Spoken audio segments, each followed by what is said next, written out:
오늘은 에스라 9장인데요. 내일로 에스라가 마쳐집니다. 오늘 본문은 거의 전부가 에스라의 회개 기도에 대한 내용을 담고 있습니다. 이 이야기의 시작은 지도자들이 에스라를 찾아오면서부터 이야기가 시작이 되고 있습니다. 먼저 1절의 말씀을 이렇게 이야기합니다.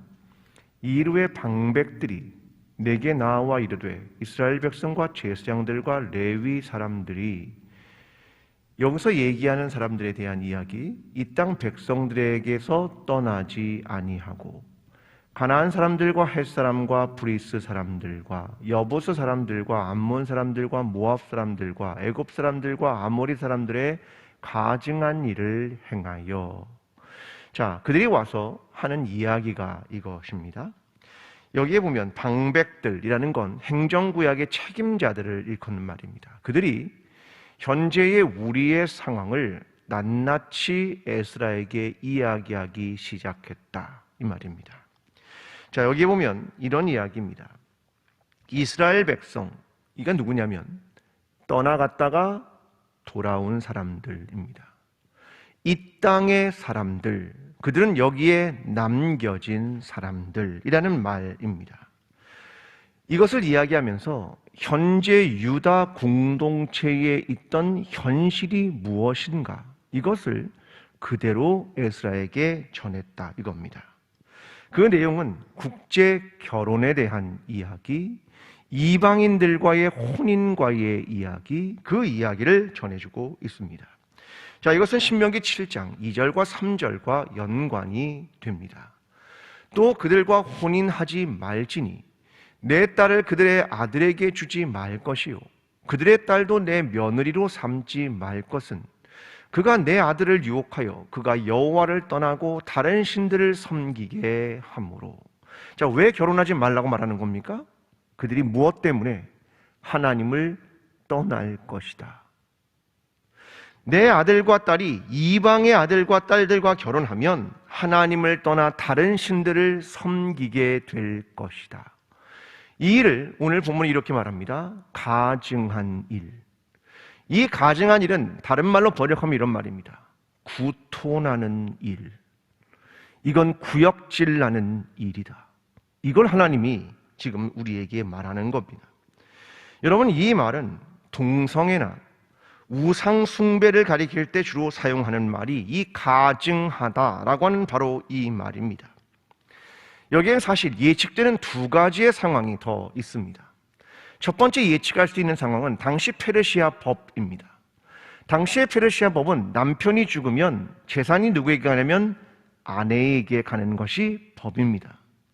그런데 문제는 이방 여인들과 결혼을 했기 때문에 유대인 남편이 죽으면 재산이 아내인 이방인에게로 가는 겁니다. 여러분, 그런데 원래 유대의 법은 무엇입니까? 땅이 누구의 겁니까? 땅은 하나님의 겁니다. 하나님의 것이고 그들에게 나누어 준 겁니다. 근데 그들의 땅이 누구에게 가는 거냐면 다른 이방인에게 땅이 가게 되는 겁니다. 그러니까 하나님의 약속의 땅을 잃어버리는 것, 이것이 문제입니다. 유대인들은 아무리 가난해도 다시 희년이 되면 땅이 돌아오는 겁니다. 그런데 이 땅의 기본적인 원리가 깨지게 되는 거죠. 또 하나 예측 가능한 건 이겁니다. 국제 결혼을 한 사람들은 대부분 외국인들과 많이 접촉했던 상류층의 사람들이었습니다.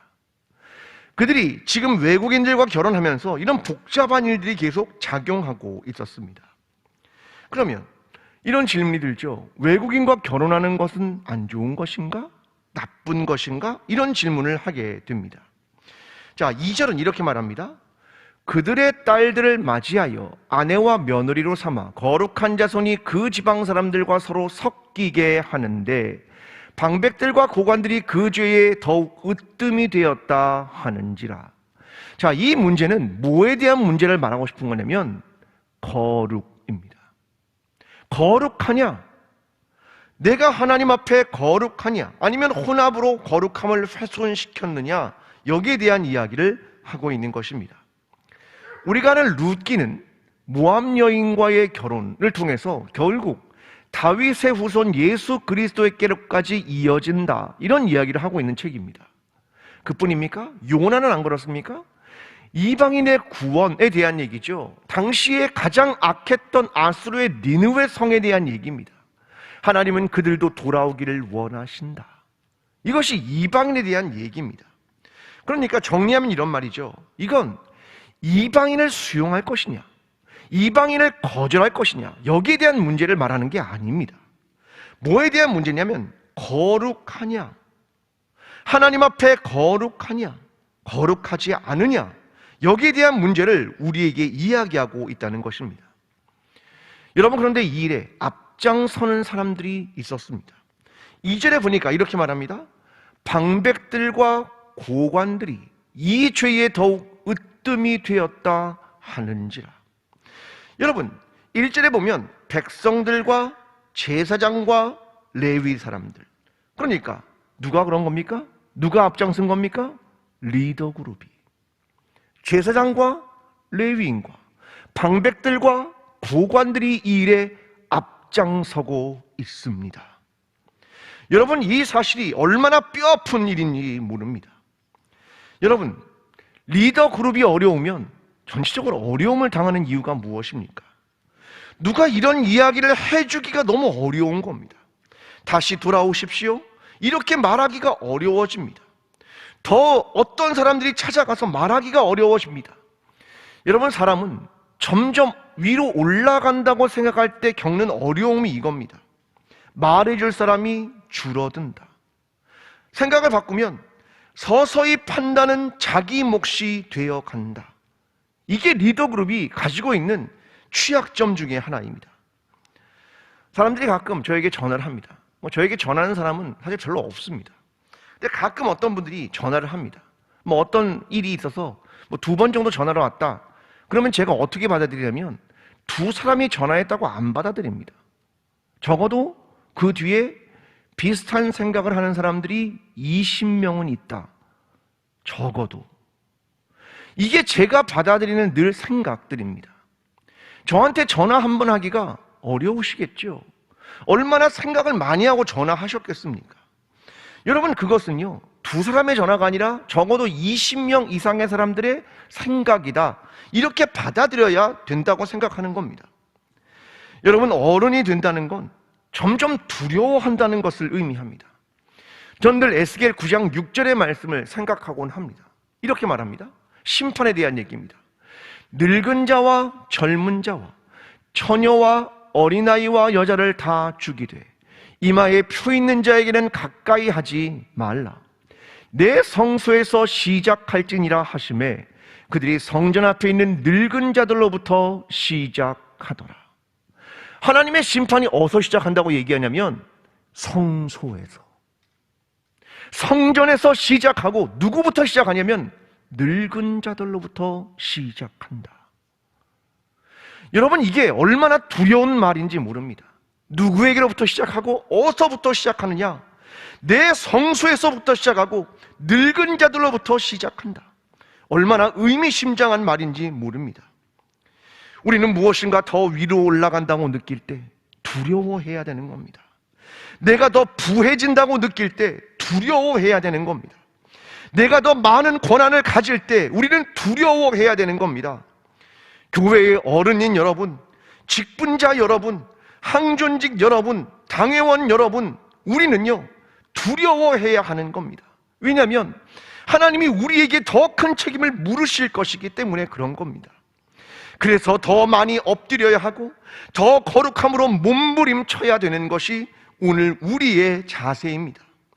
오늘 어린인 저와 여러분 모두가 하나님의 말씀 앞에 대한 두려움을 가지고 늘 무릎을 꿇고 하나님을 경외하며 거룩하기 위해 몸부림치며 더 겸손하며 더 겸비함으로 나아가는 저와 여러분의 신앙이 되기를 간절히 기도합니다. 여러분, 에스라가 이제 회개를 시작합니다. 3절과 4절의 말씀입니다. 내가 이 일을 듣고 속옷과 겉옷을 찢고 머리털과 수염을 뜯으며 기가 막혀 앉으니 이에 이스라엘의 하나님의 말씀으로 말미암아 떠는 자가 사로잡힌 이 사람들의 죄 때문에 다 내게로 모여오더라. 내가 저녁 제사 드릴 때까지 기가 막혀 앉았더니. 자, 에스라가 이 이야기를 듣고 옷을 찢고 머리털과 수염을 뜯어버립니다. 원래는 애도의 표시만 참 황망한 겁니다. 그가 마음속에 가진 이 마음은요, 저녁 제사를 드릴 때까지 그냥 거기에 털푸덕 하고 앉아서 있었던 겁니다. 왜요? 기가 막혔다. 이 얘기를 듣고 오후 3시 제사를 드릴 때까지 기가 막히다, 할 말이 없어, 이렇게 이야기를 하고 있는 겁니다. 여러분, 그런데 찾아온 이번의 사람들에 대한 이 설명을 할 때는요, 이렇게 말합니다. 직책을 말하지 않습니다. 아까는 제사장, 레위인, 방백 뭐 이렇게 얘기하더니 이번에 그 사람들에 대한 이야기를 할 때는요, 어떻게 말하냐면 누군가가 왔는데 그들을 그렇게 표현하지 않습니다. 어떻게 표현하냐, 이렇게 표현합니다. 하나님의 말씀으로 말미암아 떠는 자들, 하나님의 말씀으로 말미암아 떠는 자가 다 내게로 모여오더라. 그가 절망 속에 앉아있을 때 누가 왔냐면 하나님의 말씀으로 말미암아 떠는 자들이 왔다. 하나님의 말씀을 엄격하게 준수하는 자들이 왔다. 왜 왔을까요? 그들은 율법의 결과를 알고 있었기 때문입니다. 그들은 하나님의 말씀을 지키지 않았기 때문에, 죄악을 범했기 때문에, 하나님을 떠났기 때문에, 거룩함을 잃었기 때문에 결국 우리는 이 땅에서 추방당했습니다. 나라를 잃었고 자유를 잃었고 고국에서 떠나게 되었습니다. 그렇게 70년, 그 세월을 알았기 때문입니다. 그들이 안 것은 이거죠. 예언이란 피부에 와닿게 된다. 하나님의 말씀이란 현실이 된다. 그들은 그걸 알았기 때문에 하나님의 말씀으로 말미암아 떠는 자들, 그들이 에스라에게 왔다, 이렇게 설명하고 있는 겁니다. 여러분, 하나님의 말씀 앞에 떨고 계십니까? 아니면 하나님의 말씀이 우리에게 오는데 그냥 여전히 아무런 요동이 없으십니까? 하나님의 말씀에 떠는 자들에 대하여 하나님이 이런 말씀을 하신 적이 있습니다. 이사야 66장 2절의 말씀은 이렇게 말합니다. 나 여호와가 말하노라. 내 손이 이 모든 것을 지었으므로 그들이 생겼느니라. 물은 마음이 가난하고 심령에 통회하며 내 말을 듣고 떠는 자, 그 사람은 내가 돌보려니와. 마음이 가난하고 심령에 통회하고 내 말을 듣고 떠는 자들은 내가 그들을 돌볼 것이다. 이게 하나님의 약속입니다. 여러분, 회복의 가능성은 어디에 있는 줄 아십니까? 마음이 가난해지고 심령에 통회하고 하나님의 말씀에 떠는 것. 저와 여러분이 하나님의 말씀이 우리에게 들렸을 때 우리의 심장이 떨리고 우리의 창자가 떨리고 하나님께서 원하시는데 우리의 마음을 통회하고 마음을 더욱더 가난하게 하는 그러한 신앙을 가진 저와 여러분이 되기를 간절히 기도합니다. 여러분, 에스라는요, 이스라엘 지도자와 죄악의 이야기를 듣고 통렬한 마음으로 죄악을 인식합니다. 왜 이렇게 에스라가 고통스러웠을까 생각해 봅니다. 에스라 9장 6절 이렇게 말합니다. 나의 하나님이요, 내가 부끄럽고 낯이 뜨거워서 감히 나의 하나님을 향하여 얼굴을 들지 못하오니. 왜 이렇게 에스라가 낯이 뜨겁고 부끄럽고 얼굴을 들지 못했을까? 저는 이렇게 생각합니다. 그는요, 율법학자입니다. 율법이 뭔지를 아는 사람입니다. 하나님이 누구인지를 알았습니다. 말씀이 가슴을 비수같이 꽂는 것이 무엇인지를 아는 사람입니다. 그래서 그러한 겁니다. 여러분, 율법이란 굉장히 훌륭한 법입니다. 여러분, 그 당시 엄청난 법이죠. 왜냐하면 첫 번째는 도덕적입니다. 그 당시에 도덕의 단계를요 굉장히 높이고 있습니다. 이게 율법이 갖는 거죠. 단순히 살인하지 말라, 간음하지 말라, 이 정도가 아니라요, 훨씬 더 높은 도덕적 기능을 요청합니다. 또 율법은요, 약자들을 굉장히 배려하죠. 안식일법, 희년법, 이런 것들은 전부 다 약자들을 배려하는 법들입니다. 그뿐입니까? 또한 신앙적 의미를 담고 있죠. 하나님과의 관계를 담고 있습니다. 근데 율법의 기본적인 기능 중에 하나가 있습니다. 그게 뭐냐면 죄를 깨닫게 하는 겁니다. 로마서 3장 20절에 이렇게 말합니다. 그러므로 율법의 행위로 그의 앞에 의롭다 하심을 얻을 육체가 없나니 율법으로는 죄를 깨달음이니라. 율법은 우리에게 죄가 뭔지를 깨닫게 합니다. 그래서 에스라가 낯이 뜨겁고 부끄럽다라고 말하는 것이고, 속옷과 겉옷을 찢고 머리털과 수염을 뜯고 기가 막혀 앉아 있었다. 이건 율법을, 하나님 말씀을 알았기 때문입니다. 여러분, 그런데요, 이 회개 기도에 이스라엘 백성과 대조적인 것이 하나 등장합니다. 뭐냐면 하나님의 은혜라고 하는 겁니다. 8절과 9절입니다. 이제 우리 하나님 여호와께서 우리에게 잠시 동안 은혜를 베푸사 얼마를 남겨두어 피하게 하신 우리를 그 거룩한 처소에 박힌 목과 같게 하시고, 우리 하나님이 우리 눈을 밝히사 우리가 종노릇하는 중에서 죽음 수생하게 하셨나이다.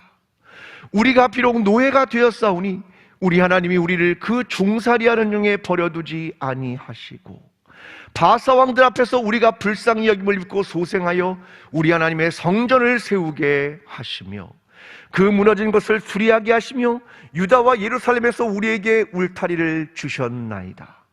여러분 보시면 하나님의 은혜가 있다. 얼마 동안? 잠시 동안. 여러분, 지금 그들이 귀환 후에 에스라까지 얼마 있었냐면 사실 시간적으로 80년이 흐른 겁니다. 귀환하고 돌아오면서 첫 귀환부터 여기까지 80년의 시간이 흘렀습니다. 그동안 회복이 이루어졌죠. 그들은 소망을 갖게 되었습니다. 그래 표현하는 겁니다.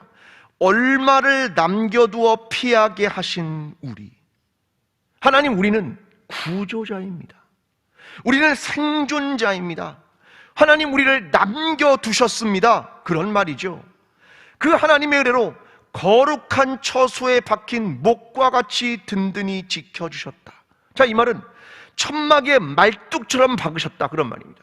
자, 다른 말로 하면 다시 돌아와서 이 땅, 가나안 땅에 우리를 다시 정착시키셨습니다. 그 말을 하는 겁니다. 이건 하나님의 보호하심과 하나님의 인도하심 때문이었습니다. 하나님의 은혜 때문이었습니다. 그런데 여기서 문제가 발생합니다. 그런데 그 이후 10절, 우리 하나님이여 이렇게 하신 후에도 우리가 주의 계명을 저버렸사오니 이제 무슨 말씀을 하오리까? 지난 80년 동안 우리가 돌아와 잠시 동안 은혜를 누리고 얼마의 사람들을 구조하셔서 남겨두셨는데, 하나님 그 이후에도 우리가 이를 저버렸습니다. 하나님, 이제 무슨 말씀을 하나님께 하겠습니까? 포로로 잡혀갔던 그들이 돌아왔습니다. 남겨진 자들이라고 생각했고 엘리트들이라고 생각하고 대단한 사람들이라고 생각했는데, 그들이 돌아와 이방 여인들과 결혼하고 그들이 하나님의 법도를 떠났습니다. 하나님, 가능성이 없습니다. 우리는 하나님의 성전만 세우면 될 줄 알았고 거기서 제사만 드리면 될 줄 알았는데, 하나님의 말씀만 들으면 될 줄 알았는데, 우리의 마음은, 삶은 여전히 죄악으로 가득 차 있습니다. 하나님, 이제 하나님 앞에 우리가 무슨 말을 하겠습니까? 하나님, 어떻게 하면 좋겠습니까? 이렇게 이야기하고 있는 겁니다. 여기서 에스라는 이런 말 하지도 않습니다. 주님, 우리를 도와주십시오. 주님, 우리를 구원해 주십시오. 어떤 도움도 요청도 못합니다. 왜요? 나 부끄러워서. 하나님이 간신히 우리를 살려주셨는데 여전히 우리는 죄악 가운데 있습니다. 15절이 이렇게 말합니다. 이스라엘 하나님 여호와여, 주는 의로우시니 남아 피한 것이 오늘날과 같사옵거늘 도리어 주께 범죄하였사오니 이로 말미암아 주 앞에 한 사람도 감히 서지 못하겠나이다 하니라. 여러분, 이것이 에스라가 갖는 마음이었습니다. 하나님, 우리가 죄악에 빠져 여기에 있습니다. 우리 부정한 자들이 여기에 있습니다. 하나님께 마주하지 못할 자들이 여기에 있습니다. 이것이 에스라가 느낀 참담함이었습니다. 여러분, 오늘 우리의 문제는 무엇입니까? 우리는 죄가 없다라고 생각하는 것입니다. 하나님의 말씀이 들려도 회개하지 않는 겁니다. 우리에게 회개가 사라졌다는 겁니다. 어느 누구도 가슴을 치지 않습니다. 누구에게 찾아가 회개하지도 않습니다. 미안하다고도 하지 않습니다. 성경은 이렇게 말합니다. 너희가 제사를 드리러 예물을 가지고 나갔다가 내 형제와 다툰 일이 생각나거든 예물을 두고 그와 사화하고 다시 돌아와 나에게 예배를 드려라. 여러분, 그런데 어느 누구도 회개하지 않습니다. 다 제 잘못입니다. 다 제가 부족해서, 다 제가 어리석어서 저의 잘못입니다. 이렇게 말하는 사람이 우리에게 없다는 사실이 오늘 우리가 어려운 이유는 아니겠습니까? 여러분, 회개가 없으면 가능성이 없는 겁니다. 회개가 없으면 돌아올 방법이 없는 겁니다. 여러분, 우리는 회개하고 있는 겁니까? 여러분, 우리가 일어서는 출발점이 정말 뭐라고 생각하십니까? 여러분, 그것은 내가 나의 성도들과 마음에 맺힌 응어리가 있으면 그걸 푸는 것으로부터 시작해야 되는 것 아닙니까? 상처 준 일이 있으면 찾아가서 용서를 구해야 하는 것이 아닙니까? 고통을 안겨준 일이 있다면 미안하다고 말해야 되는 것이 아닙니까? 그것을 숨기고 감추고 덮으면 되는 겁니까? 그러면 치유가 일어나는 겁니까? 당사자에게 가서 회개하는 일, 진정한 화해와 용서가 없으면 다시 일어설 수 있겠습니까? 사랑하는 성도 여러분, 용기를 내십시오. 다시 용기를 내십시오.